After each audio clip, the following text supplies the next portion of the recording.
বর্ষাতে আমাদের বেসিক কিছু লাইফস্টাইল মডিফিকেশনস করলেই কিন্তু আমরা ইএনটি সংক্রান্ত রোগের থেকে নিজেদেরকে প্রতিরোধ বা প্রিভেন্ট করতে পারি।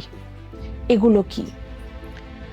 কানে যদি অতিরিক্ত কুটকুট করছে বা কানে শুনতে কম পাচ্ছি, বা মাথা ভারী, মাথা, চোখ, কান এগুলো ভার লাগছে, নিঃশ্বাসের অসুবিধে হচ্ছে, গলায় কথা বলতে গিয়ে বারবার কাশি এসে যাচ্ছে,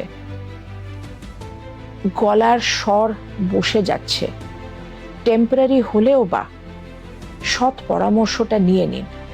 সবসময় সব ডাক্তার কাঁড়ি কাঁড়ি ওষুধ দেবে না। কেউ কেউ ডাক্তার আপনাকে শিখিয়ে দেবে যে এইগুলো ফিউচারে করবেন না, বা এইগুলো এই সাইন্স আর এই সিমটমস থাকলে এই পদ্ধতিটা করুন, তাহলে আপনি সুস্থ থাকবেন।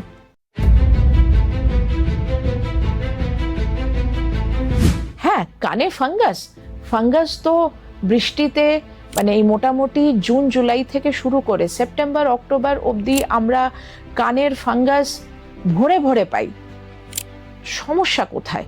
সমস্যা হচ্ছে কানের ফাঙ্গাস প্রথম 7-10 দিন চুপচাপ কানে বসে থাকে, বংশবৃদ্ধি করে, কানের পর্দাটাকে সাইলেন্টলি ফাটিয়ে দেয়। তারপরে শুরু হয় কানে ব্যথা, কানে পুঁজ। কারণ এই কানে ব্যথা আর এই কানে পুঁজটা কিন্তু ফাঙ্গাস করছে না। ফাঙ্গাস এই জায়গাটাকে, এই কানের পর্দাটাকে নষ্ট করে দিয়েছে, আর তারপরে ব্যাকটেরিয়া হাওয়া দিয়ে ঢুকে এসে কানে পুঁজ করছে। ফাঙ্গাস কিন্তু কানে পুঁজ করে না, ফাঙ্গাস কানটাকে উইক করে দেয়, কানটাকে ফাটিয়ে দেয়।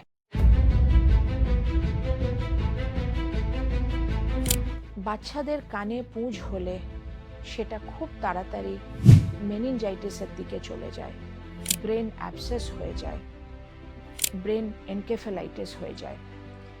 এই রোগগুলো কিন্তু পেশেন্টের প্রাণ নিয়ে নেয়, বিকজ মেনিনজাইটিস, এনকেফেলাইটিস যদি প্রম্পট ট্রিটমেন্ট না করা হয় তাহলে কিন্তু রোগী বাঁচে না। অনেক সময় দেখা গেছে যে মেনিনজাইটিস, এনকেফেলাইটিস, ব্রেন অ্যাবসেস এদের সোর্স ছিল বাচ্চার কানের পুঁজ, যেটা 1-1.5 মাস ধরে ট্রিটমেন্ট করা হয়নি। বাচ্চার অবহেলা হয়েছে, বাচ্চার কানের ইনফেকশন ব্রেনে ছড়িয়ে এই মরণান্তিক রোগগুলো হয়েছে। কি সলিউশন ছিল? কি করা যেত? কিচ্ছু না। নিজের পাশে নিকটবর্তী যে স্বাস্থ্যকেন্দ্র বা যে ইএনটি ডাক্তার আছে তাকে গিয়ে কানের পুঁজটা চিকিৎসা করিয়ে নিতে হতো।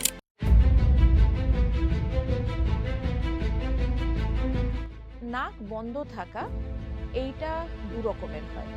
কারোর ক্ষেত্রে less than 7 days, আর কারোর ক্ষেত্রে 2 মাস 3 মাস। মনে রাখবেন, ঠান্ডা লেগে যে নাক বন্ধ হয় সেটার ডিউরেশন less than 7 days হবে। আর যদি দেখছেন যে নাক বন্ধ বিয়ন্ড 7 to 10 days হয়ে যাচ্ছে, মানে 7-10 দিনের বেশি আপনার নাক বন্ধ থাকছে, তাহলে কিন্তু সেটা ঠান্ডা লাগার জন্য কোনোদিনই নয়। এইটা সিগনিফাই করে যে আপনার সাইনাস ইস্যুস আছে। সাইনাসের সমস্যা হলে তখনই নাকের ড্রেনেজ সিস্টেম খারাপ হয়ে যায়, তখনই নাকের ভিতরে জল জমে, বা যেটাকে আমরা সাধারণত সর্দি বলে মনে করি, বাট এটা সর্দি নয়।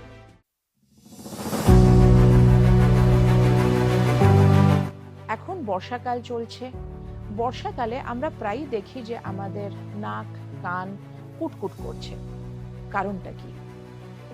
বর্ষাকালে এই যে হিউমিড ওয়েদার, তার সঙ্গে আমাদের এই দুর্গাপুর, আসানসোলের এতটা পলিউটেড এনভায়রনমেন্ট, কোল ডাস্ট, ইন্ডাস্ট্রিয়াল ফিউমস, তার সঙ্গে জুড়ে যায় পোলেন্স, আর বর্ষাকালের ফেমাস ফাঙ্গাস বিভিন্ন রকমের হয়।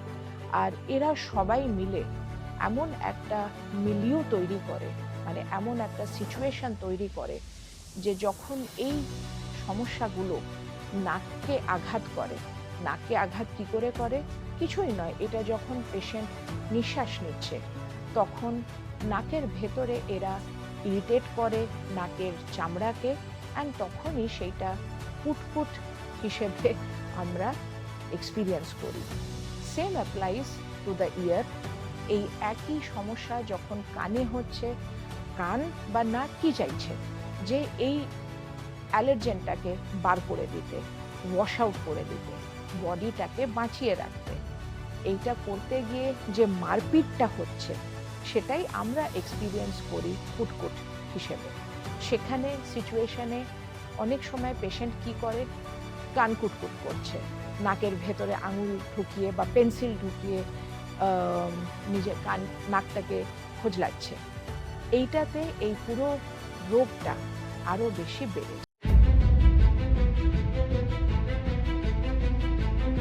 শিশুদের ক্ষেত্রে নাক কান গলার কি হয়েছে এটা বাবা মায়ের পক্ষে বোঝা খুব ডিফিকাল্ট। এখানে একজন পেশেন্টের উল্লেখ করব। বাচ্চাটির বয়স 2 বছরের কম। বাচ্চাটি আমার কাছে এসেছিল, কানের পুঁজ হয়েছে। আমি পুঁজটাকে ওষুধ দিয়ে সারানোর পরে মাকে বলেছিলাম যে 7-10 দিন পরে একবার আমাকে দেখিয়ে যাবেন, আমি দেখে নেব যে কানের পর্দাটা ঠিক আছে কিনা। বাচ্চাটি খুবই মিষ্টি, খুবই ফ্রেন্ডলি, কিন্তু আমার কাছে এসেই সে ঠিক এইভাবে কানে হাত দিয়ে কাঁদতে লাগলো। ও কিন্তু ফলো আপে এসেছিল।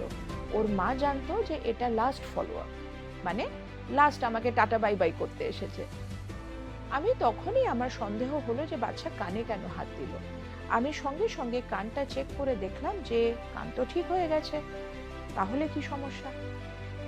একটু কষ্ট করে 2 বছরের বাচ্চা তো, তাকে হাঁ করানো হলো। হাঁ করে দেখলাম যে she was suffering from acute follicular tonsillitis. আমি সঙ্গে সঙ্গে মাকে বললাম যে ও কি 2-3 দিন ধরে খাওয়া দাওয়া করছে না, কান্নাকাটি করছে? তখন মা বলল, হ্যাঁ ম্যাডাম, ও তো খাচ্ছে না, ও তো কান্নাকাটি করছে। আমি জিজ্ঞেস করলাম জ্বর? না, জ্বর তো নেই। মা কিন্তু বুঝতেই পারেনি যে বাচ্চার ওরকম সাংঘাতিক টনসিলাইটিস হয়েছে। এখানে কি মায়ের দোষ? না, একদমই নয়। মা কি করে বুঝবে? মা শুধু এইটুকুই দেখতে পাচ্ছে যে বাচ্চা আমার খাচ্ছে না।